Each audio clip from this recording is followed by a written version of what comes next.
목사님이.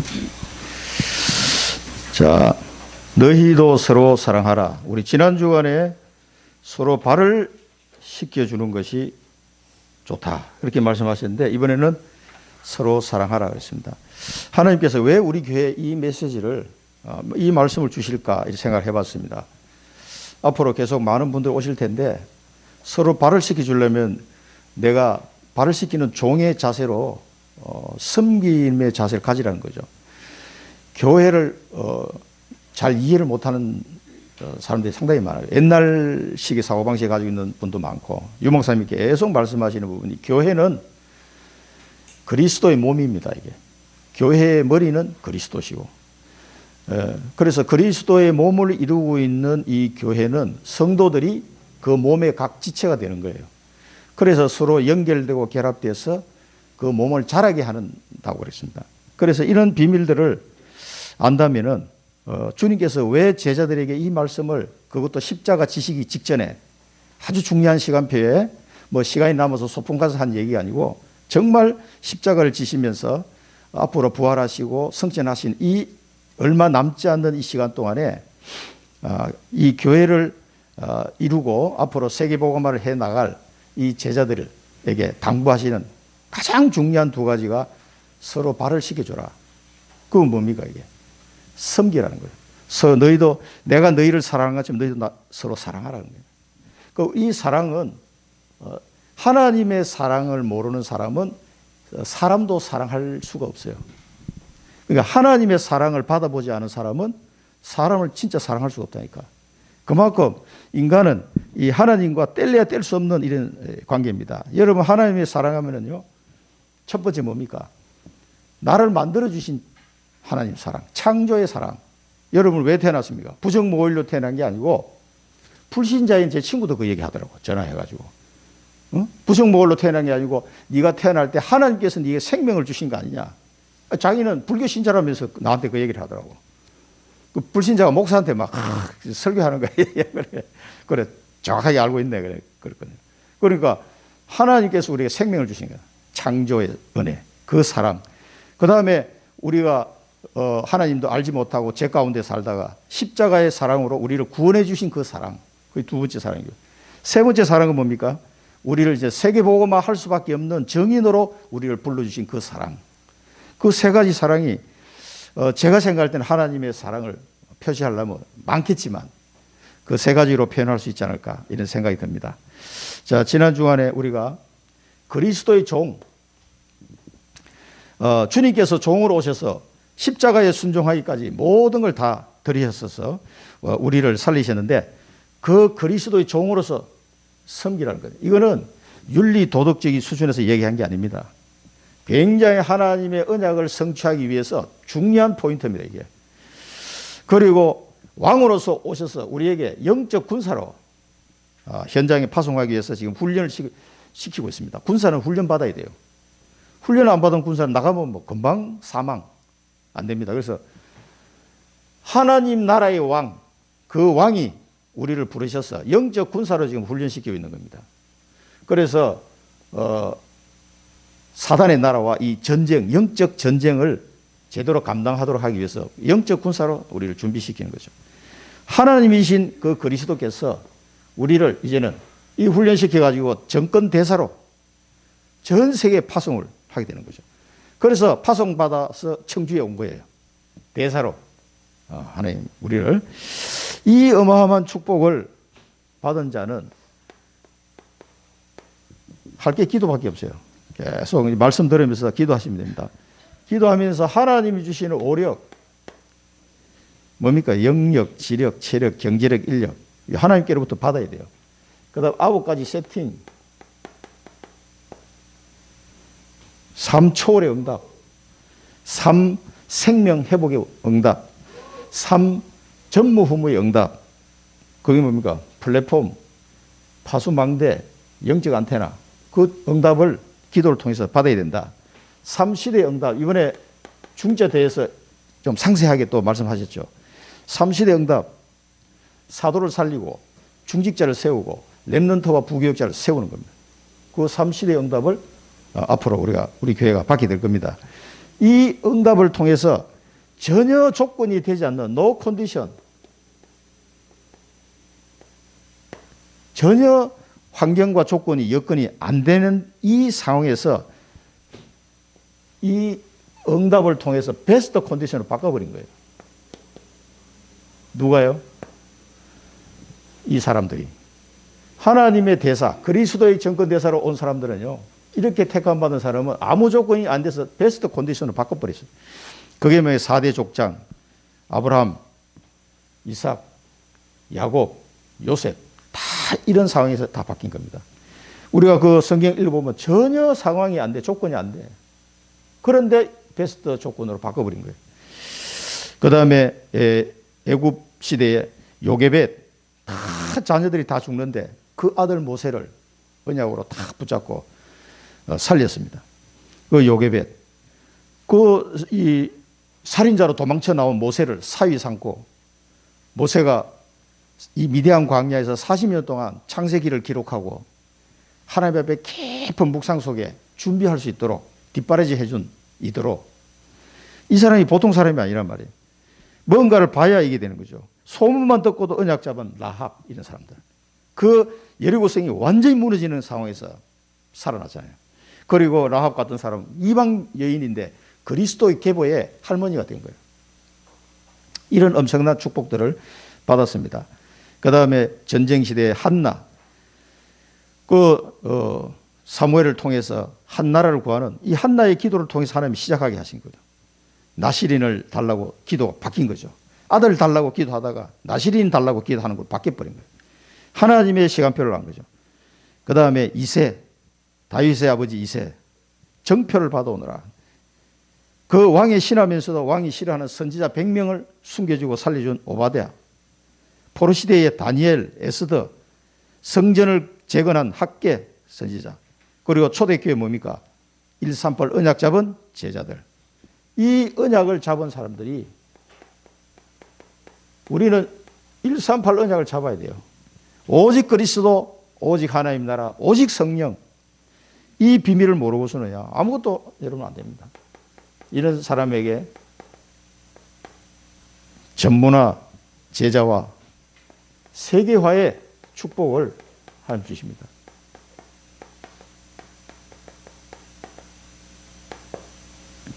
그래서 이 언약을 잡지 않고 이 신앙생활을 하면요, 여러분 신앙생활 구원은 받았지만은 이 그리스도의 대사로 쓰임 받는 데는 안 됩니다. 이 언약을 잡으셔야 돼요. 오직 그리스도 답이 나야 돼요. 이제 내가 앞으로 살아가는 목적이 하나님 나라의 일을 위한데 딱 초점이 맞춰져야 돼요. 이제는 오직 성령의 능력으로 성령 인도받아서 가는 요 비밀을 알아야 돼요. 이걸 모르면 자기 힘으로 파닥파닥 하다가 끝나는 거예요, 이게. 그래서 이 힘을 알면은 어렵지 않습니다. 하늘과 땅의 모든 권세를 가졌다 그랬어요. 부활하신 예수님이 나는 모든 것을 가졌다라고 말씀하시면서 너희와 내가 함께 하겠다 그랬어요. 세계 복음화를 위해서 하늘과 땅의 모든 권세를 가진 예수님이 부활하셔가지고 내가 너와 함께 하겠다는 거예요. 그래서 너는 가서 모든 민족을 제자 삼으라는 겁니다. 그래서 제자들에게 이 138 새 언약을 계속 각인시킨 겁니다. 우리는 조금만 방심하면 자꾸 세상 즐거움과 세상으로 흘러가게 돼 있어요. 계속 각인해야 됩니다. 하늘과 땅의 모든 권세라는 게 도대체 어떤 권세겠습니까? 하늘의 천군 천사도 막 움직이고 이 땅에 있는 모든 흑암의 세력을 꺾어버리는 이런 권세입니다. 이 권세를 가진 분이 나와 함께 하기 때문에 정권 대사가 되는 거예요. 대사이가 뭐 아무 권한도 안 주고 그냥 가라 그러면 어떻게 하겠습니까? 안 되지. 대사는요, 그 나라를 대표해서 가는 겁니다. 하나님 나라를 대표해서 내가 이 청주 땅에 온 거예요. 그 세상 사람들은 모르지. 내가 대사인지. 그러니까 하나님 아시잖아요. 그러면 어떻게 해요? 하나님 나라를 이루기 위해서 천군 천사를 동원하게 돼 있다니까요. 이 대사가 가는 길에는. 세상 나라를 위해서도 대사에 얼마나 권한을 많이 주는데요. 그래서 성령 인도를 받아라. 철저하게 성령 인도 받아서 가야 됩니다. 우리 전도 운동은 이게 비밀이 있습니다. 그래서 성령 인도 받으려 하니까 계속 기도하는 거예요. 하나님이 정확한 답을 줄 때까지 계속 기도하는 거예요. 자꾸 이 열심해서 나가면 안 돼. 뭔가 안 보일 때는 계속 그 자리에서 엎드려서 기도해야 돼. 그래서 하나님이 여시는 문을 딱 보고 이렇게 한 걸음씩 한 걸음씩 가는 연습을 해야 됩니다. 우리는 막 성질이 급해가지고 이거 왜 그냥 기도하기보다도 내 머리가 먼저 빨리 돌아가. 그래 머리 계산합니다. 계산 막 해가지고 요거다 딱 그렇게 하면은 처음에는 되는 것 같은데 결국은 실패해요. 그래서 성령 인도를 받아가기를 몸부림쳐야 됩니다. 그러니까 어떨 때 좀 답답하게 느끼실 때도 있어요. 계속 하나님 기다리게 만드는 거예요. 그게 광야에서 갈 때 그 성막에서 하나님의 임재가 구름이 팍 뜨면은 이제 짐 싸가지고 가야 돼요. 그 구름 따라 가는 거예요. 가다가 구름이 땅에 딱 내리면 거기 또 텐트 쳐야 돼요. 그럼 아침마다 일어나서 구름이 떴나 안 떴나 그것만 쳐다봐요. 이스라엘 백성들은. 모든 텐트 문들이 그 성막을 바라보게 만들어 놨거든. 아침에 일어나 떴나 안 떴나 보면 떴다 그러면 짐 싸야 돼. 나 좀 더 쉬고 싶은데 안 돼. 구름이 뜨면 짐 싸야 돼요. 구름이 내려앉으면 1년이고 2년이고 3년이고 그 자리에서 계속 살아야 돼. 좀 안 가나? 내가 가고 싶다고 가는 게 아니에요. 그 훈련을 40년 동안 광야에서 했다니까. 왜 그러세요? 성령인도. 그래서 초대교회는 철저하게 성령인도 봤어요. 계속 기도하는 거예요. 성령께서 확실하게 이 길을 딱 안내할 때까지. 그래서 선교사 파송할 때 금식하며 3일 동안 기도했잖아요. 선교사를 파송해야 되는데 누구를 파송할 거며 어디로 갈 거며 이걸 내 생각대로 가서는 안 되거든. 그래서 바나바 바울이 딱 파송되잖아요. 그리고 이 사람들이 가는데도 모두가 드로아의 밤새 기도하는 거예요. 왜 성령께서 아시아에 복음 전하는 걸 막으셨을까? 이걸 두고 계속 기도하는 거예요. 마게도니아로 간다는 생각을 못한 거지, 이 사람들. 바다 건너 마게도니아로 가라고 하나님이 인도하신 거예요. 이런 식으로 계속해서, 그래서 마게도니아 갔을 때 얼마나 많은 일꾼들을 만났습니까? 가는 도시마다 줄줄이 어쩌면 그렇게 예배해놓고 하나님이 가장 서양 사람들의 생각을 지배하고 있는 마게도니아 아가야 지방, 그게 뭡니까? 헬라지, 헬라. 그 엄청난 철학 사상을 가지고 있는 이 사람들 속에 복음이 막 치고 들어가는 거죠. 얼마나 잘나고 똑똑한 사람, 소크라테스, 플라톤, 아리스토텔레스 다 나오잖아요. 여러분, 아카데미라는 말이 어디서 나왔습니까? 이게? 플라톤이 만든 학원 이름이에요, 학원 이름.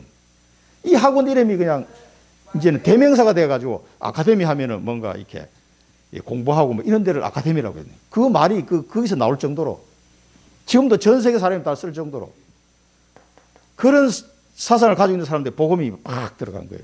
그 바울팀을 그쪽으로 인도하신 거예요. 이렇게 성령 인도를 받아서 갈 때 24, 25 영혼의 응답을 작품을 남기게 된 겁니다.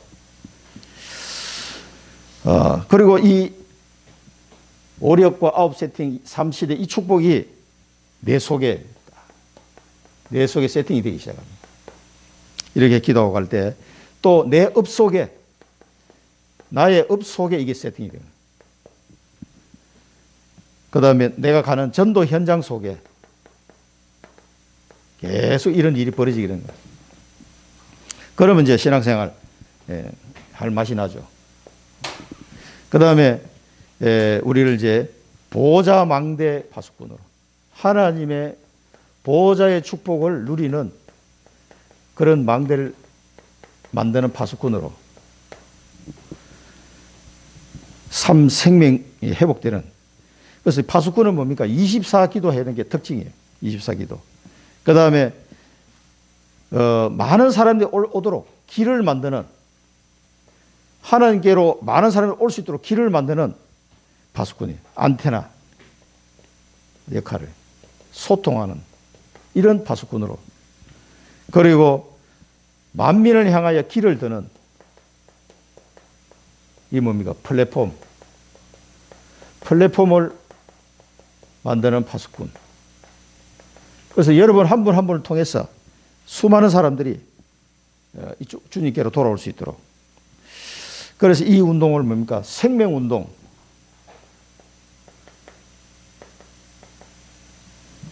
죽은 자들을 살리는 생명운동이요. 마른 뼈간태의 현장을 살리는 생명운동이요. 말씀을 대언할 때 치유가 일어나는 치유운동이에요. 말씀을 대언할 때 생기가 회복되어지고 9가지가 세팅이 딱 되면서 살아난 거예요. 한 생명이 살아난 모습을 여러분 볼 때 얼마나 기쁘겠습니까? 그 다음에 능력운동. 이 말씀이 선포될 때 그 사람들이 영적 군사로 확 일어나는 거예요. 야, 그래서 이 빼앗긴 것을 회복하는 이런 능력 운동이 나를 통해서 이게 일어나는 겁니다. 그래서 이 영적 군사들이 내가 말씀만 증거했는데 현장에서 막 일어나는 거예요. 얼마나 기쁜 일입니까, 이게. 이 축복을 우리에게 주셨습니다. 자, 오늘 첫 번째 우리 본문은 용납의 사랑이었습니다. 이건 우리도 이 축복을 받은 사람들이에요. 자, 유다가 예수님을 팔았어요. 가룟 유다가.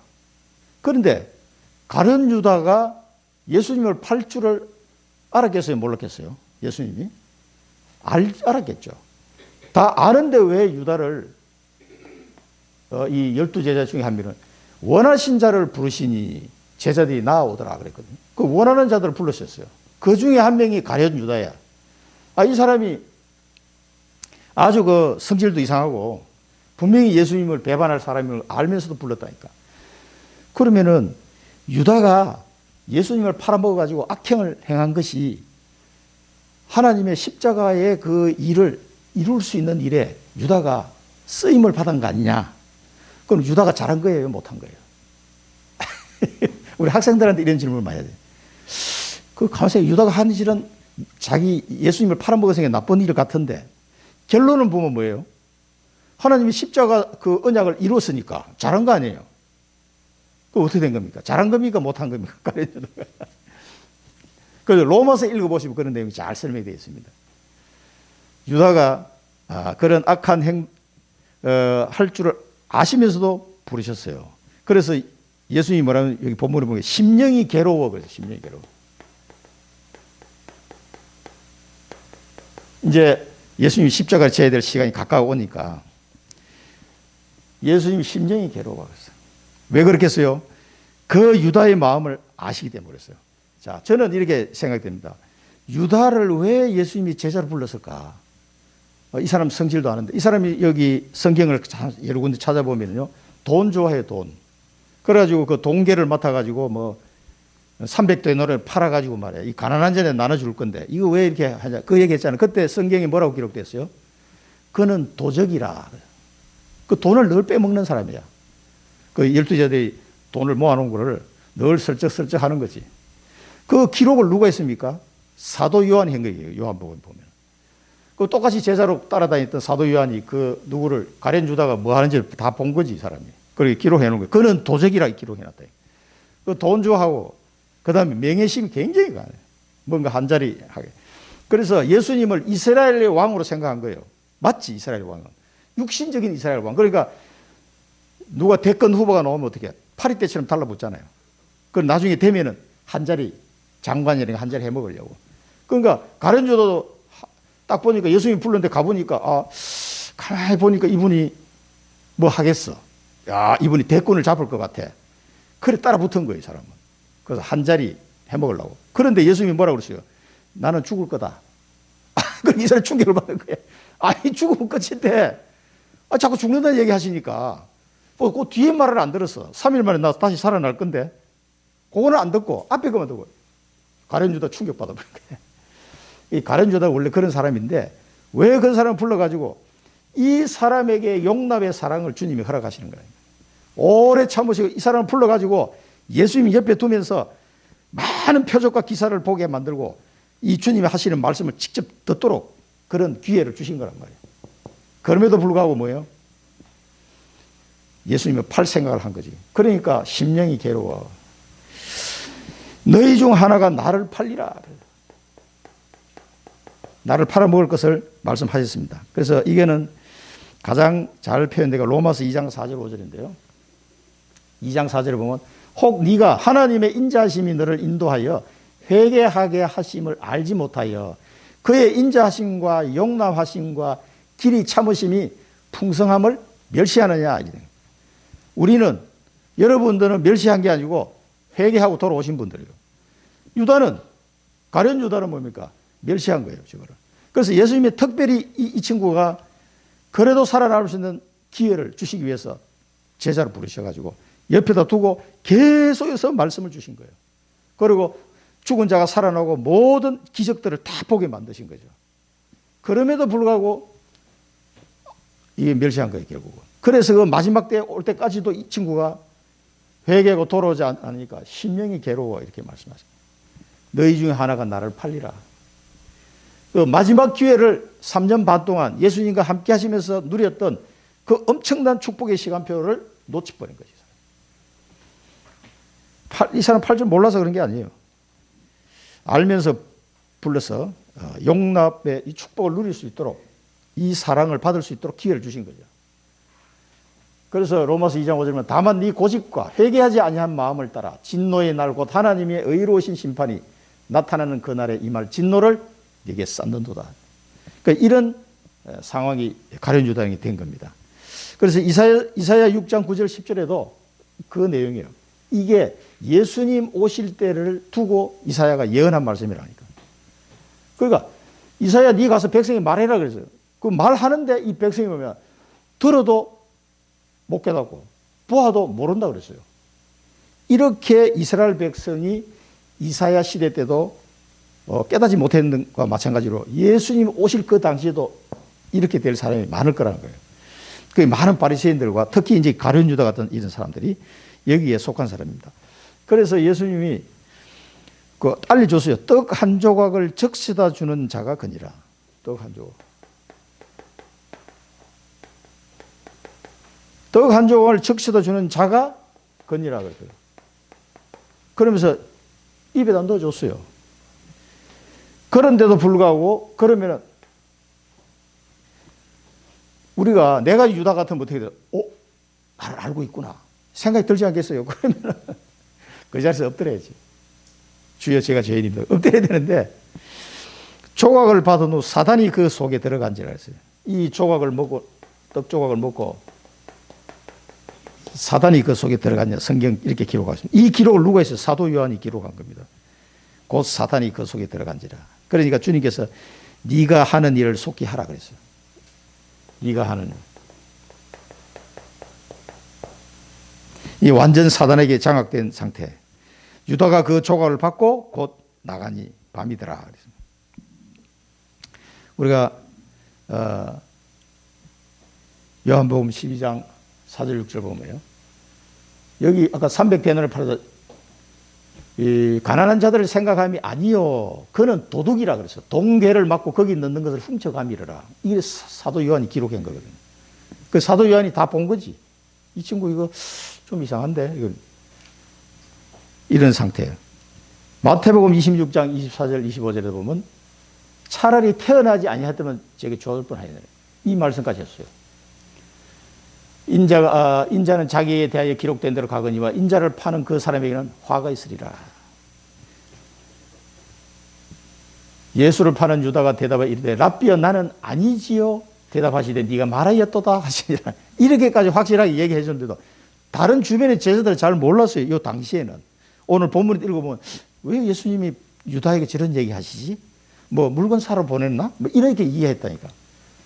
이렇게까지 개인에게 직접 알아들을 수 있도록 얘기해요.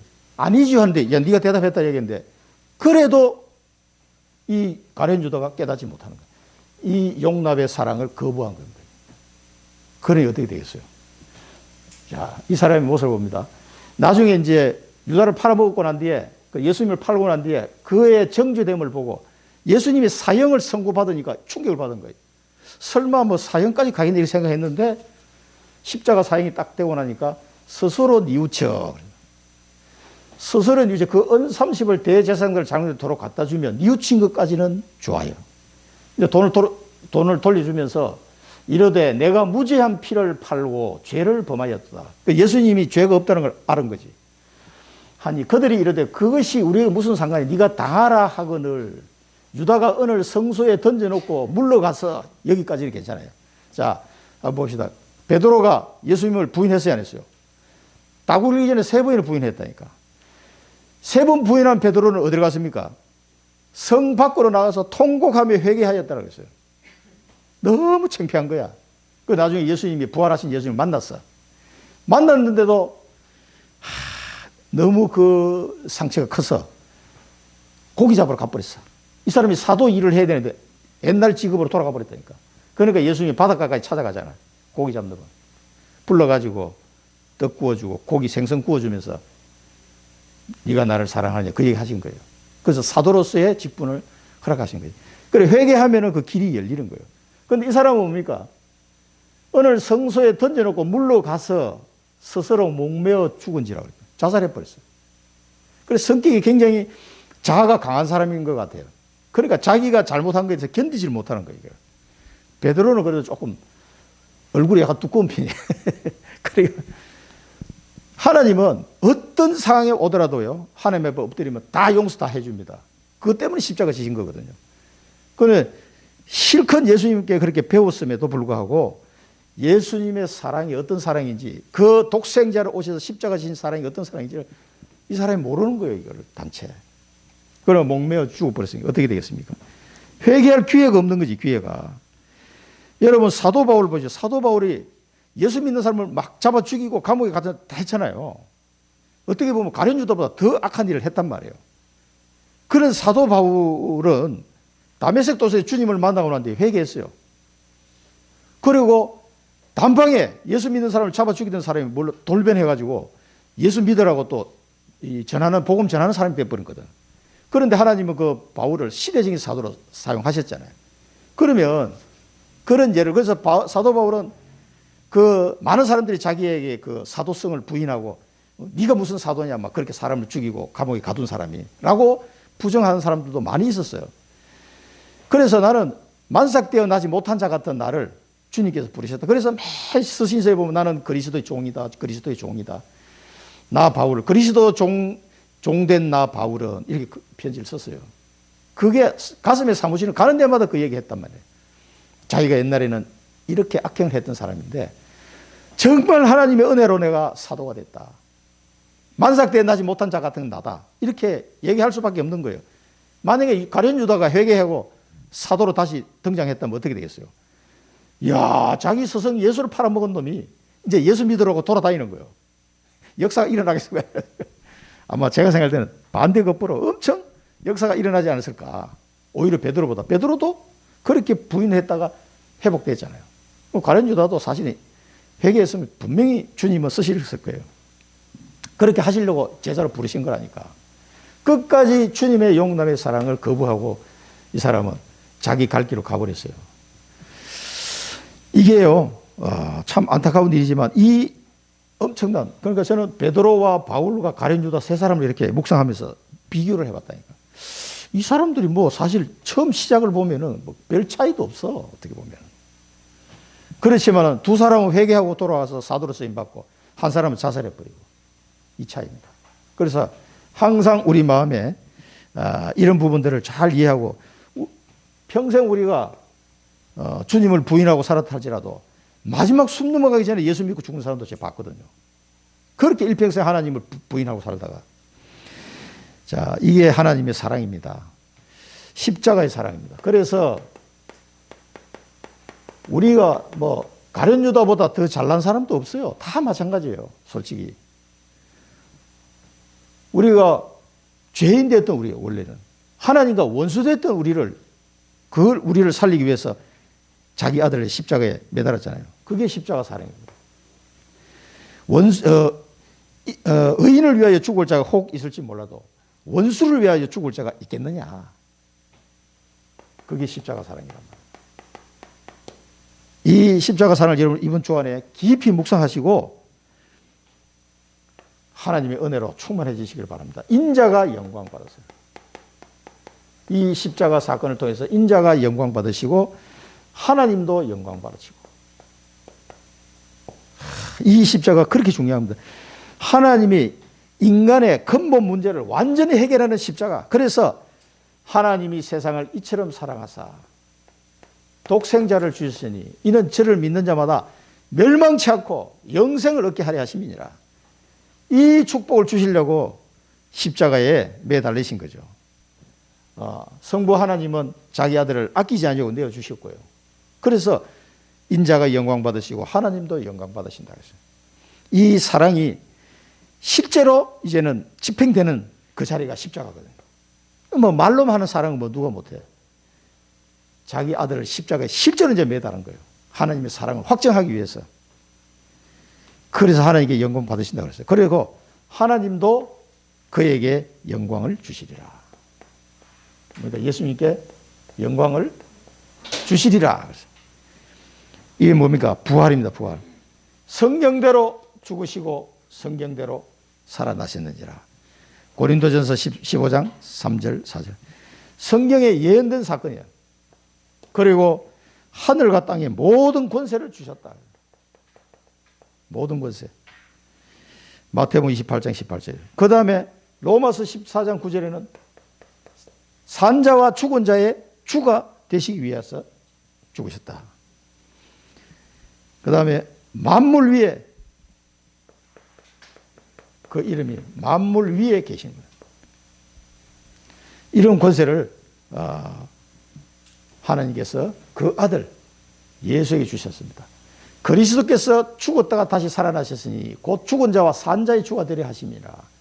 에베소 1장 보면 모든 통치와 권세와 능력과 주권과 이 세상뿐 아니라 오는 세상을 일컫는 모든 이름 위에 뛰어나게 하시고 또 만물을 그의 발 아래 복종하게 하시고 그를 만물 위에 교회의 머리로 삼으셨느니라.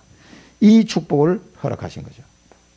이게 십자가 사랑입니다. 그 다음에 언약 성취. 다 이루었다. 여자의 후손이 와서 뱀의 머리를 박살낼 것이다. 이 언약이 성취되는 순간이요. 하나님의 사랑이 확정되는 순간입니다. 로마서 5장 8절. 그리고 여러분 요한 1서 4장 10절을 보면요. 사랑은 여기 있으니 우리가 하나님을 사랑한 것이 아니요. 하나님이 우리를 사랑하사 우리 죄를 속하기 위하여 화목제물로 그 아들을 보내셨습니다. 화목제물로 보내서 이 언약을 성취한 것이 하나님의 사랑입니다. 이것을 확정하신 사건이 십자가 사건입니다. 그리고 하나님은 이 정도가 아니라 제자로 부르셔서 제자로 부르신 사랑입니다. 뭡니까? 그리스도의 대사로 보내시려고. 정인이 정인. 우리를 그리스도의 정인으로 세우기 위해서 부르셨습니다. 그래서 새 계명을 주노라고 해요. 새 계명. 이 계명을 여러분 이번 주간에 계속 묵상하시고요. 내가 너희를 사랑한 것 같이 너희도 서로 사랑하라. 새 계명. 서로 사랑하라는 거예요. 왜 그렇습니까? 복음이 되기 위한 것이고요. 하나님의 언약을 성취하기 위해서는 서로 사랑해야 돼요. 이 길밖에 없습니다. 여러분 요한 1서에 이런 부분이 많이 나와 있는데요. 마가복음 12장에 보면 뭡니까? 내 마음을 다하고 목숨을 다하고 이제 두 가지 새 계명 두 가지에 대한 설명입니다.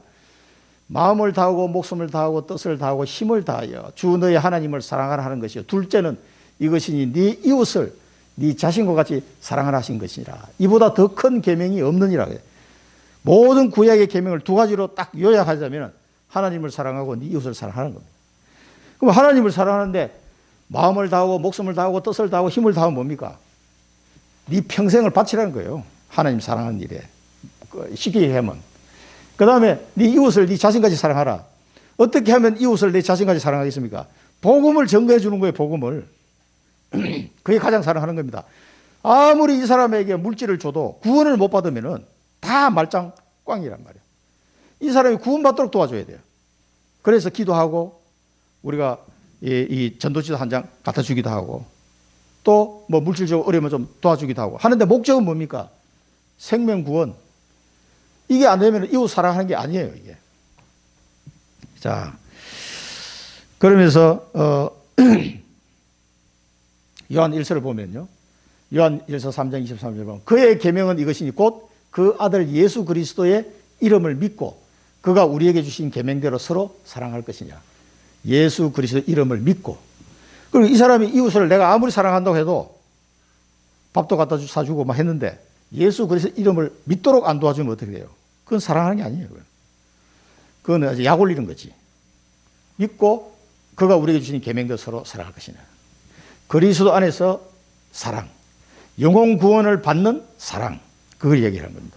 자, 서로 사랑하라. 서로 사랑하면서 너희가 내 제자인 줄 알리라 그랬어. 서로 사랑하면은 너희가 내 제자인 줄 알리라 그랬어요. 그래, 제자는 서로 사랑 안 하는 사람은 제자 아니에요. 형제 사랑할 줄도 모르는데 무슨 제자입니까? 요한일서 3장 16절에 그가 우리를 위하여 목숨을 버리셨으니 우리가 이로써 사랑을 알고 우리도 형제들을 위하여 목숨을 버리는 것이 마땅하니라. 그걸 하나님의 형제들이 앉아 있는데 목숨을 버리라는 거예요. 그런데 이게 얼마나 큰 사랑입니까? 이게 목숨을 버리기는커녕 막 헐뜯고 싸우고 하면 어떻게 되겠습니까? 이게 말이 안 되는 얘기예요. 그래서 요한일서 4장 20절을 보면 누구든지 하나님을 사랑하노라 하고 그 형제를 미워하면 이는 거짓말하는 자니 보는 바 그 형제를 사랑하지 아니하는 자는 보지 못하는 바 하나님을 사랑할 수 없느니라 그랬어요. 하나님은 우리 마음을 너무나 잘 아시고 이 말씀을 주셨습니다. 꼭 기억하시고 왜 오늘 본문을 이렇게 사랑하라고 자꾸 얘기하시는지를 여러분 이해하셔야 됩니다. 그래야 주님의 몸된 이 교회가 든든하게 자랄 수 있기 때문에 그렇습니다. 자, 세 번째는 대표로 제자 중에 대표가 베드로인데 이 베드로와의 대화가 나오죠. 뭐라고 지금은 따라올 수 없으나 후에는 따라오리라 하셨어요. 이 말씀이 성취됐습니까? 않습니까? 성취됐습니다. 그래서 베드로도 결국은 예수님을 부인했지만 결국은 순교했어요. 순교자의 길을 걸어갔습니다. 지금은 따라올 수 없으면 후에는 따라오리라. 그래서 예수님이 십자가에 죽으셨던 것처럼 베드로도 그 십자가에 거꾸로 매달려서 죽었다 이렇게 나와 있는데요. 주님을 따라갔습니다. 그 다음에 주를 위하여 내 목숨을 버리겠나이다. 그래서 내 목숨을 버리겠나이다. 근데 이것도 나중에 결국은 성취가 된 거예요. 이때는 처음에는 못했지만은 그러면서 예수님이 다 굴기 전에 네가 3번 나를 부인하리라. 이것도 성취가 된 거죠. 예수님과 베드로 간의 대화가 다 성취가 된 거예요, 사실은. 그래서 예수님이 디베랴 바닷가에서 찾아온 겁니다. 요한의 아들 시몬아, 네가 나를 사랑하느냐? 네, 제가 주님을 사랑합니다. 내 어린 양을 먹이라. 3번이나 물어봐. 안 그래도 막 3번 부인해가 막 창피해 죽겠는데 주님이 찾아오셔가지고 떡하고 고기하고 구워주면서 요한의 아들 시몬아, 네가 나를 사랑하느냐? 그 코앞에서 그 물어보는데 얼마나 마음이 거시기 하겠습니까? 그때 제가 주님을 사랑하시는지를 주님께서 더 잘 아시지 않습니까? 그 뒤에 다른 말씀 안 하셔서 내 어린 양을 먹이라 하세요. 내 어린 양을 치라 하세요. 내 어린 양을 먹이라. 계속 그 얘기 하십니다. 사도로서의 직분을 회복시켜주는 장면이죠. 그래서 베드로는 죽기까지 그 말씀에 순종해서 그 사도의 길을 걸어가게 된 겁니다. 자, 우리를 하나님은 플랫폼으로, 망대로, 안테나로 우리를 세워가시는데 왜 플랫폼, 파수망대, 안테나로 세웁니까? 하나님의 사랑을 실천할 수 있는 그런 사람으로 우리를 준비시키는 겁니다. 파수꾼으로. 하나님의 사랑을 실천하는 파수꾼. 그래서 플랫폼으로, 파수망대로, 영적 안테나로 그렇게 우리를 준비시켜가지고 이 사랑을 실천하려면 이 준비가 돼야 돼요. 마음은 굴뚝 같은데 실천 잘 안 돼. 자, 그래서 여러분 진짜 예수님을 사랑하신다면, 사랑합니까? 예수님을 사랑이 맞다면 어린 양을 먹여야 돼요. 우리 랩런트들을 키울 준비를 하셔야 된다니까. 나는 어떤 랩런트 파트를 맡을까? 고민해 보시기 바랍니다. 나는 태영아가 맞는 것 같아. 나는 유치부가 맞는 것 같아. 여러분 다 하나씩 맡으셔야 돼. 다 들어가서 이 어린 양을 먹이는 작업을 다 하셔야 된다니까. 교회 중재를 저도 해보니까요. 주일학교 교사를 안 해본 사람은 절대 장로하면 안 돼. 제가 느낄 때는 그래요. 그다음 재정도 해봐야 돼. 주일학교 교사하고 재정도 해봐야 돼. 우리 다락방 하나 더 플러스 현장 다락방. 이 3가지를 경험해보지 않으면 장로하면 안 됩니다. 그런 사람. 해봐야 돼요. 이게 이렇게 힘들고 이렇게 어떤 의미가 있는지를 해보면 압니다. 그걸 설명할 수가 없어요. 주일학교 가서 교사로서 헌신해봐야 돼요. 뭐 헌신도 아니지, 그게 축복이지. 그리고 재정부도 맡아봐야 되고 현장 다락방도 해봐야 돼요. 이 3가지는요 최소한 교회에서 내가 해봐야 그 사람이 예수님의 사랑을 알게 됩니다. 그건 제 경험입니다. 개인적으로. 그 다음에 여러분 진짜 복음을 사랑하십니까? 237에 이 복음의 빛을 비출 준비를 하시기 바랍니다. 아무 준비도 안 하면서 나 복음 사랑해? 말로만 사랑하면 누가 못해요. 237에는 수많은 사람들이 있습니다. 그리고 특히 이런 후진국에 있는 나라 가보면 애들이 그렇게 많은지 이 아이들이 많아. 이제 선진국에 아이를 잘 안 낳는데 후진 갈수록 애들이 많다고. 이제 아프리카도 마찬가지고 여기 우리 몽골도 마찬가지고. 이런 거 보면서 어떻게 그러면 이 복음을 내가 사랑하는데 237에 이 복음의 빛을 비출 것인가 고민하고 기도해 보시기 바랍니다. 그러면 나를 통해서 하나님 하시려고 하는 게 분명히 계획이 나옵니다. 그걸로 이 삶을 감당하시면 돼요. 그래서 우리 교회도 이제 몽골 다락방이 조금씩 더 열리니까 또 미션홈 준비해가지고 그 아이들 그 몽골 와가지고 막 불법 체류하고 하는 사람들 그 자녀들이 바글바글해요. 그 아이들 이제 가르치고 하면 됩니다. 그 이제 이번 주간에 이제 우리 복음교회 목사님도 만나서 제가 그 전도학교 몽골 전도학교 대한 이야기도 하려고 그래요. 그리고 이제 미션홈이 만들어지면 거기 황인자 장로님이 이 일본어도 잘하고 이렇게 언어 잘하시더라고. 그 와서 미션홈에 와서 아이들 가르치기도 하고 파라 사역을 하는 거예요. 그 조그마한 미션홈에다 준비해 놓으면은 그 아이들 갈 데도 없어요, 솔직히. 몽골 아이들이. 그런 아이들하고 복음도 가르치고 그런 것도 하면서 그 나중에 이제 김정욱 지사님 한 번씩 와서 미술 심리 그 아이들하고 다 그림 그리면서 그것도 가르쳐 주고 이런 거 해보면은요, 그 아이들이 얼마나 좋아하겠어요. 실제로 그런 안산 지역에 우리 다락방교에서 잘하는 몇 군데 있더라고. 그렇게 하면 살살 시작하면 됩니다. 하나님 또 다른 문을 여실 거예요. 복음 사람이니까 237을 어떻게 비출 건지를 이걸 고민해 보시면 나의 달란트를 가지고 어떻게 비출 것인가. 그 다음에 형제 사랑 하여튼 묵상해 보시기 바랍니다. 형제 사랑 안 하고는요 여러분 절대 치유사역 못합니다. 왜 그런지 아세요? 형제를 사랑한다는 얘기는 그 형제에게 그리스도가 십자가를 피 흘려 이 형제의 죄를 다 사해 주셨어요. 그래서 결코 정죄함이 없는 형제예요. 그 내가 정죄하면 어떻게 되겠어요? 이거는 뭐 한마디로 해서 그리스도 복음을 거부하는 거랑 마찬가지예요. 가룟유다처럼. 이런 상태로는 나를 통해서 복음이 선포되는데 치유가 안 일어나요. 치유가. 당체. 뭔가 모르게 치유가 안 돼요. 이 부분을 여러분 너무 써야 됩니다. 그럴 때 나를 통해서 복음이 전파되면서 치유의 역사가 일어나는 거예요. 영적인 치유, 정신적인 치유, 육신적인 치유, 삶의 치유까지. 똑같은 복음 같은데 어떤 사람이 복음을 전하면 막 사람들이 살아나는 사람이 있는가 하면은 어떤 사람은 전혀 반응이 없는 사람이 있어요. 이게 안 됩니다. 이게 뭐냐면 그 비밀이 형제 사랑이 있습니다. 형제 사랑. 그 한 영혼을 대한 사랑이 얼마나 있느냐에 따라서 이게 달라진다니까, 이게. 여러분, 치유사역은 저 조금 경험해봤으면 이게 결국은 요 부분이에요. 사랑. 한 영혼에 대한 사랑입니다. 뭐 하다 보면 막 성질 날 때도 있고 정말, 이 사람 뭐 이런 사람이다. 이런 경우도 많거든요. 뭐 이게 뭐 정신이 왔다 갔다 해가지고 뭐 말도 안 되는 소리를 나한테 하기도 하고 해요. 그럴 때도 여러분, 복음으로 이 사랑이라는 단어를 깊이 생각하시면서 계속 기도해 주셔야 됩니다. 그럴 때 여러분을 통해서 치유사역이 계속 일어나게 될 거예요. 네, 기도하겠습니다. 살아계신 하나님 아버지,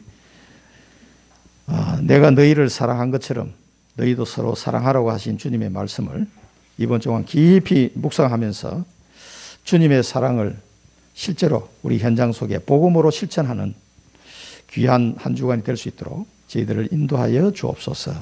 예수 그리스도 이름으로 기도드립니다. 아멘.